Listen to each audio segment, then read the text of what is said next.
দেখুন আমি বলি, গত অর্থবর্ষে সমুদ্র সাথী বলে একটা প্রকল্প রাজ্য সরকার নিয়ে এসেছিল, যে প্রকল্পতে নির্দিষ্ট দুটো মাসের কথা উল্লেখ করেছিল।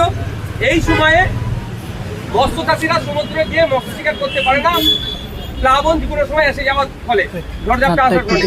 সেই সময় ওরা বাড়িতে থাকলে আর্থিকভাবে ওরা দুর্বল হয়ে যাবে, মাস গেলে 5,000 টাকা করে দেওয়া হবে এই মর্মে। 1 বছর অতিবাহিত হয়ে গেছে। এই মর্মে আমি আজকে প্রশ্ন করেছিলাম অতিরিক্ত প্রশ্নকে রাজ্যের মৎস্যমন্ত্রীর কাছে, যে সমুদ্র সাথী প্রকল্পের মাধ্যমে কত মৎস্য চাষী উপকৃত হয়েছে।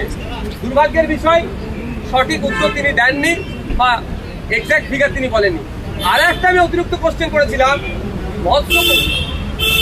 মৎস্য দপ্তরের মাধ্যমে আদিবাসী সম্প্রদায়ের যে সমস্ত মৎস্য চাষিরা আছে, যারা আর্থিকভাবে দুর্বল, তাদেরকেও বাড়ির এই মৎস্য দপ্তর তাদেরকে বাড়ি তৈরি করে দেয়।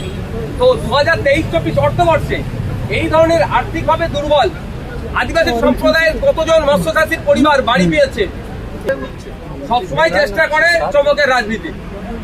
হ্যাঁ, পশ্চিমবাংলার কংগ্রেসের যিনি প্রেসিডেন্ট এবং পশ্চিমবাংলার সেন্ট্রাল এআইসিসি থেকে যাকে ইনচার্জ করেছেন গুলাম মীর, আরও ঝাড়খণ্ডের কয়েকজন প্রতিনিধি আজকে ফুড প্রসিপে কার্তিক বিরুদ্ধে গিয়েছেন। আসতে পারেন যে কেউ, বিভিন্ন সময় বিভিন্ন রাজনৈতিক দলের নেতারা গিয়েছেন। আজকে আবার মুখ্যমন্ত্রী আসছেন ফুটবল শরীফে, সবাইকে ওয়েলকাম করে ফুটবল শরীফ। 100 বার গুরুত্বপূর্ণ ভূমিকা রাখে, বিগত দিনে রেখেছেন, আগামী দিনেও রাখবে। নেতারা কখন যাবেন সেটা আমরা বলতে পারি না, তাদেরকে বারণও আমরা করতে পারি না। দেখুন, আমি নেতা সেই জন্যই তো কারো ফ্রিডম অফ মুভমেন্ট আটকাতে পারবো? আমি কোনোদিন পারবো না। ওটা সংরক্ষিত নয় তো, যে নির্দিষ্ট এর জন্য সংরক্ষিত।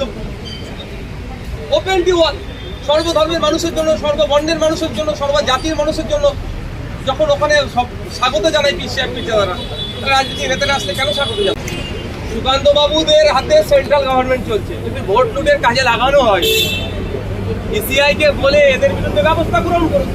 আর অধীর রঞ্জন চৌধুরী বাবুকে বলবো, আইপ্যাক তো আজকে নতুন করে হঠাৎ বলতে উঠলো না। আপনি যখন লিডার অফ অপোজিশন পার্লামেন্টে, তার আগে থেকে আইপ্যাক, তাহলে এই আইপ্যাক সম্পর্কে দুটো কথা পার্লামেন্টে কি আপনি বলেছেন? সেই তথ্য আমাদেরকে দিন। শুধু বাজার গরম করা হবে, এটা বন্ধ করতে বলুন। বকফি কাণ্ডর পরে রাজ্যের মুখ্যমন্ত্রী বলেছিলেন রাজ্যে যত অবৈধ অস্ত্রশস্ত্র আছে উদ্ধারের কথা। দুর্ভাগ্যের বিষয়, প্রতিনিয়ত যদি খবরে নজর রাখা যায়, রাজ্যের কোথাও না কোথাও বোমাবাজি হচ্ছে, গুলি চলছে, অবৈধ অস্ত্রশস্ত্রের রমরমা চলছে। দুর্ভাগ্যের বিষয়, এই অবৈধ অস্ত্রশস্ত্রগুলোকে উদ্ধার করতে ব্যর্থ হয়েছে রাজ্য সরকার। কারণ রাজ্য সরকার রাজ্য প্রশাসনকে উদ্ধার করবে। প্রশাসনের প্রতি বছর সংখ্যা কমে গিয়েছে, ম্যান পাওয়ার কমে গিয়েছে, 1 নম্বর। দ্বিতীয়, এদেরকে দিয়ে তো রাজনীতিকরণ হচ্ছে, ম্যাক্সিমামকে দিয়ে বিরোধীদেরকে আটকানোর অপচেষ্টা চলছে। ফলে সাবজেক্ট ছেড়ে অবজেক্টের দিকে বেশি নজর দেওয়ার ফলে এই দুর্নীতি রোধ করতে গেলে সর্বপ্রথম পন্থা অবলম্বন করতে হবে, মুখ্যমন্ত্রী বা দপ্তরের পক্ষ থেকে নোটিফিকেশন জারি করতে হবে যে সার্ভে করবে, সার্ভেয়ারকে কঠোর হতে হবে, সার্ভেয়ারকে চলাই সই করতে হবে, যে সার্ভে করেছে ফুল সিগনেচার দিতে হবে সেখানে। আর যে আবাস যোজনায় যে দুর্নীতি যখন উঠে আসবে, সর্বপ্রথম সার্ভেয়ারকে ধরে জেলের মধ্যে দিয়ে দেবে। কারণ সার্ভেয়ার সার্ভে করেছে বলেই তার ভিত্তিতে ভাইটা পাচ্ছে, তাহলে এই দুর্নীতিটা বন্ধ হয়ে যাবে।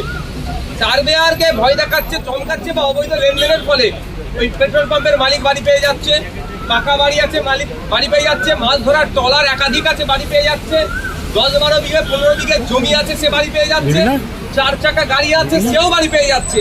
কিন্তু এবার এইগুলো থাকলে বাড়ি পাবে না। দুর্ভাগ্যের বিষয়, সব জায়গায় তো কাঠমারে ঢুকে আছে, ফলে এই দুর্নীতি আমাদেরকে দেখতে হচ্ছে।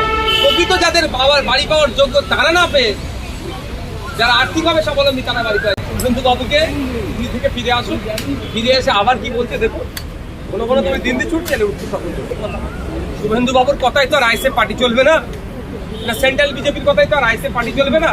আইএসএফ এর প্রার্থী কোথায় কি দেবে, কেশব ভবন থেকে তো ঠিক করে দেবে না, এটা শুভেন্দু বাবুকে জানিয়ে দেবে।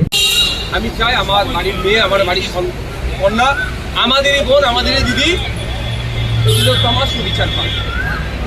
আমি মনে করি যথাযথ যদি তদন্ত হয়, এই হত্যা, এই ধর্ষণের সাথে অভিযুক্ত একাধিক মানুষ জড়িয়ে পড়বে এবং তাদেরকে সংরক্ষণ করতে হবে। রাজ্যের অবৈধ অস্ত্রের রমরমা, রাজ্য প্রশাসন সম্পূর্ণরূপে ব্যর্থ হচ্ছে এগুলো বন্ধ করতে। এটা বিরোধীকে আটকানোর জন্য যে তৎপরতা দেখায়, সেই তৎপরতা যদি এইগুলো দেখাতো তাহলে অনেকটাই বন্ধ হতো। Thank you.